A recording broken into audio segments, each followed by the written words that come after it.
It's official. I have found my new favorite clothing brand, Marine Layer. Their stuff is so soft and it makes for the perfect gift. To spread a little holiday cheer, my listeners get an exclusive 15% discount. Just head to marinelayer.com/Chael15. Honestly, you can get all of your holiday shopping done at Marine Layer. They have amazing gifts for guys and gals, like beanies, overshirts, sweats, and tees. You name it, Marine Layer's got it. I'll be getting some very sweet stuff for my whole family this holiday season. The Signature Crew Tee is my favorite Marine Layer find, but the Winter Archive collection has really caught my eye. It's super vintage, ski-inspired, with a ton of bright colors. The best part? They have free shipping and returns for an entire year. No questions asked, so I don't have to worry about getting somebody the wrong size or the wrong color or anything like that. I think we can all agree that great gifts can be hard to find. Look no further than Marine Layer. For a limited time, get 15% off at marinelayer.com/Chael15 or just click on the link below. Rakhmonov looked terrible against Wonderboy. What do you do with Rakhmonov now? I heard that. Have you guys heard that? I gotta tell you what, I definitely have heard it. I sure as hell did not see it. It stuns me, as a matter of fact. I have been stunned that has been a narrative. Let me tell you guys something. I can't think of anybody. If I was a manager, let's just say if I was a coach, I had guys that fought. I can't think of anybody on the roster that I would want my guy to fight less than I would want him to fight Wonderboy. That is just a tricky, confusing match. You're not going to have sparring partners. You're not going to be able to bring guys in that can mimic Wonderboy. It is such a unique style. You can't get in his head. The guy's never had a bad day. I mean, you're just not going to rattle him before the match. It's one of those situations. Now, if you look back historically, I'd like to ask you a question. Has anybody looked good beating Wonderboy? Who? And it's a trick question, and the answer is no. Now, Wonderboy in victory has looked great. He's one of the night bonuses. He has had crazy knockouts.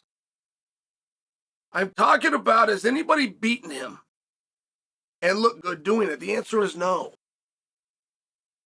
And I don't believe you can criticize those guys. It is a wildly difficult situation to feel a style that you've never felt before in a must-win situation. You've got 15 minutes. You got to get 10 of those minutes right. And you get one try. It's just a very difficult thing. So if you're one of the few that has found a way to deal with Stephen Thompson, when you find that way, whatever it is, you rinse and repeat that way all night long.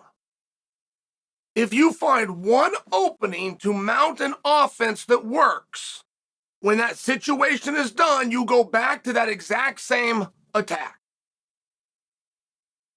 It's the right thing to do. It's the way the game is played. And when I hear somebody say that Rakhmonov did not look good, that stuns me. He took no damage against one of the trickiest fighters the sport has ever had. We find out that Rakhmonov was hurt, that his ankle was hurt. I don't like that myself. I don't like that. I don't know why people bring that out. That is poor sportsmanship to a degree that is hard for me to even articulate.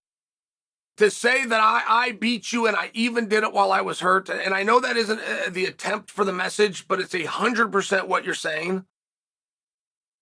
Would you like Wonderboy to take away from your victory and tell you got a hurt ankle? Would you like Wonderboy to come out and say, well, I had 2 hurt ankles? You should have finished me in the first minute, you wimp.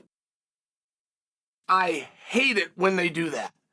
Not to mention, it's illegal. Not against the rules, guys. It's against the law.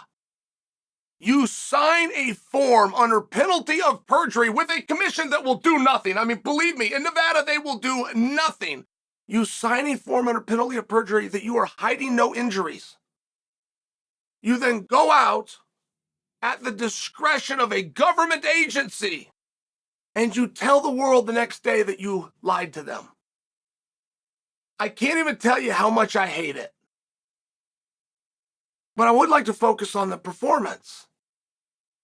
What Rakhmonov is doing is the most impressive story in sport right now. I am pausing in case you argue, insert. Go ahead. Can we agree that LeBron James is very good at what he does? Can we agree on that? Okay. Are you aware that LeBron James has not won his last 18 games? Are you aware that there has never been a streak in LeBron's life where he's won 18 games in a row? Are you aware of that? Okay. Can we agree that Tiger Woods is very good at his craft, or at least once was? Are you aware that he never won 17 events in a row? Are you aware of that? Ever. Go back to college. He never won. I guess it's 18 now, isn't it? For Rakhmonov. It is shocking. Can we agree that Mike Tyson was good? Can we agree about Muhammad Ali? Can we bring George Foreman into it? All of those guys did have 18 victories in a row at some point in their career, but they didn't finish them all. I mean, what do you want to do when you're talking about domination? The most dominant athlete in the history of our sport is Khabib Nurmagomedov. The proof of that is Khabib has more 10-8 rounds, which is the most dominant thing you can possibly do. He has more 10-8 rounds than any combat athlete that includes boxers. Are you aware of that? That's an incredible stat. And therefore, Khabib at 29-0 with more 10-8 rounds than any combat athlete ever is the most dominant athlete of all time. Do you agree? Yeah, I sure as hell do. But I'm going to have to take a look at Rakhmonov, who's got 18-0, and by the way, finished them all. I've been around this sport as a fan since 1993. I have never heard of this. Hoist Gracie has never heard of this. It's stunning. And it's a slow rise. Rakhmonov's only commodity right now is his performance. But that's most athletes. And you can have massive star power. It's just a slower ride to get there. I know guys that finish fights, particularly on the ground. I know guys that can finish fights, particularly when they get in close. But there's chaos.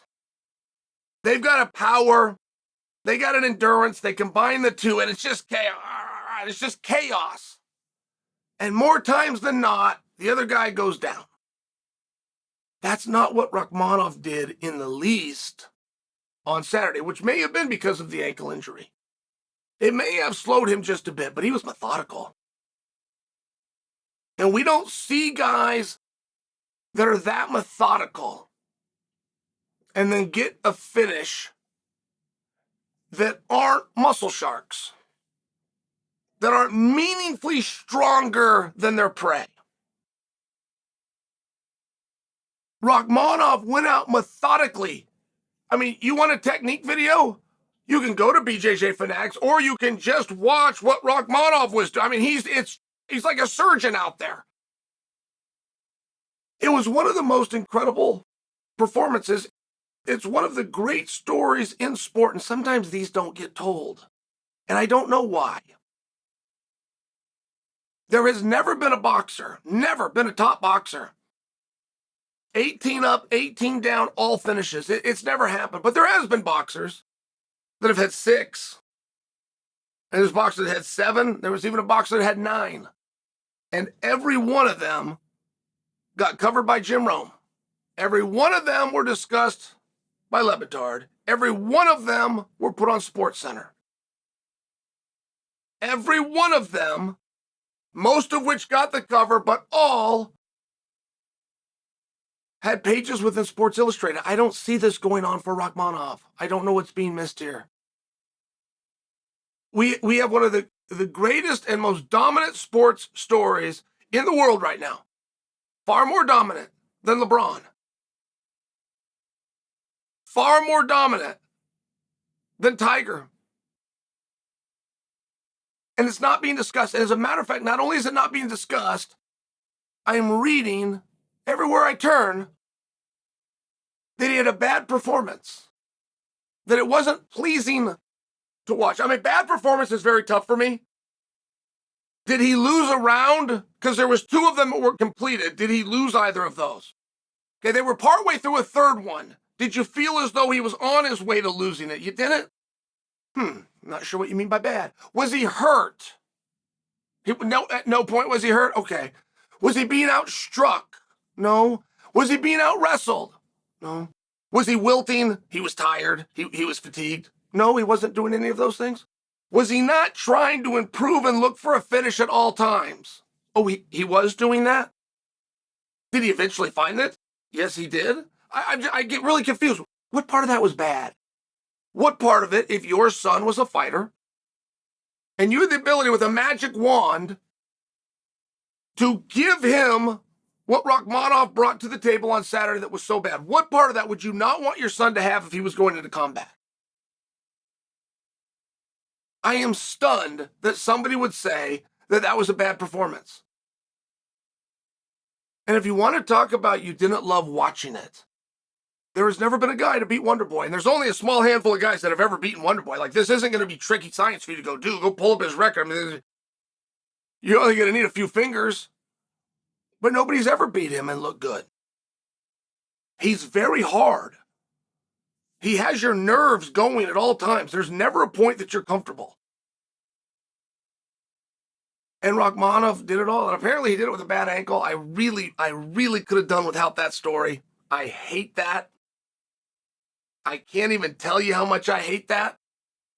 But if I am led to believe and have to accept that he had a bad performance, if his performance was so bad, okay, if 18-0 all by finishes is even possible to not be an impressive thing, why was Belal Muhammad not confirmed as the next opponent for Leon?